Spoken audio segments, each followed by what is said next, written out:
have to watch this. So he grabs a hold of that tree, fans out his tail feathers, and then bangs his head into the tree. Now you would think that a woodpecker would go home every night and say to Mrs. Woodpecker, "Oh, I got this headache. I was banging my head on a tree all day." But he doesn't. Why? Well, because God made him with special equipment. For instance, between his beak and his skull, there's a piece of cartilage. It acts as a shock absorber. His skull is the thickest bone per body weight of any creature.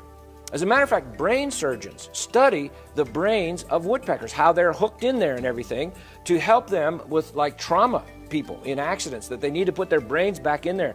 And so they study woodpeckers.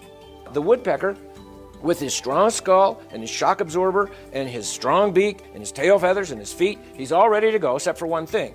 Once he drills his hole, he's got to get that bug out of the tree, because that's lunch. All right, well, how's he going to do that? Well, most birds, their tongue goes right to the tip of the beak. A woodpecker's tongue goes as much as 10 inches out of his beak. Now why? Well, because he's going to drill the hole, find the bug tunnel down in the tree, stick his tongue down in the tunnel, and drag the bug out. Now you would have to say, could I stick my tongue down a hole in a tree and drag a bug out? Of course not. Well, how does the woodpecker do that?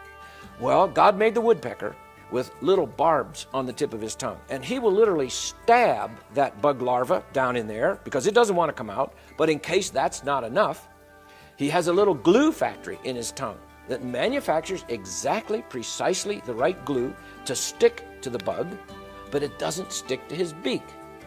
And so he pulls that bug into his mouth. Now we have a problem, if evolution is true. Let's say over hundreds of thousands of years, this woodpecker got all this equipment, and then he glues his tongue to a bug and he swallows the bug. What just happened to his tongue? He just swallowed his tongue. You know, he dies, he just strangled himself, okay? But he doesn't. Why? Well, because as he brings the bug into his mouth, he has another little factory that manufactures the solvent to dissolve the glue. So he dissolves the glue, loosens up the bug, swallows the bug.